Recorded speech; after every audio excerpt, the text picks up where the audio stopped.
Hello, Saner.AI is designed so you can capture ideas fast and add structure when it helps. Whenever you want to format your note, just click / and that opens up the formatting menu. From there, you can add headings to your ideas or even use bullet point and number list to your note. For example, A, B, C. After that, if you want to turn something into action, you can create a to-do directly inside the note with this testing. And for a richer format, you can even add tables, image, or screenshots.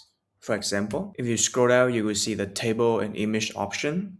And Saner can do OCR and extract text from your images. For example, I will upload an image and you see in the bottom left corner, there's a small square icon here.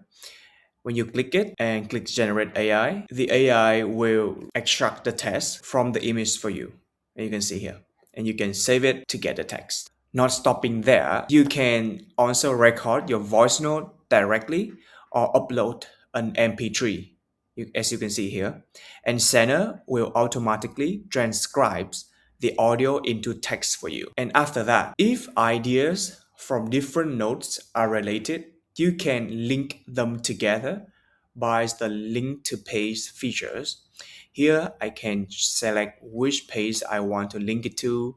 For example, I can click this and done. And finally, Saner also support bold, highlight, quote, or change the text color. For example, see, you can just highlight it and you will see a lot of options to turn that into different color and to highlight it, etc. That's the overview of the note editor on Saner.ai. As you can see, there are many options to format your note in Saner. I hope this helps. And if you have any questions, feel free to reach out to us anytime.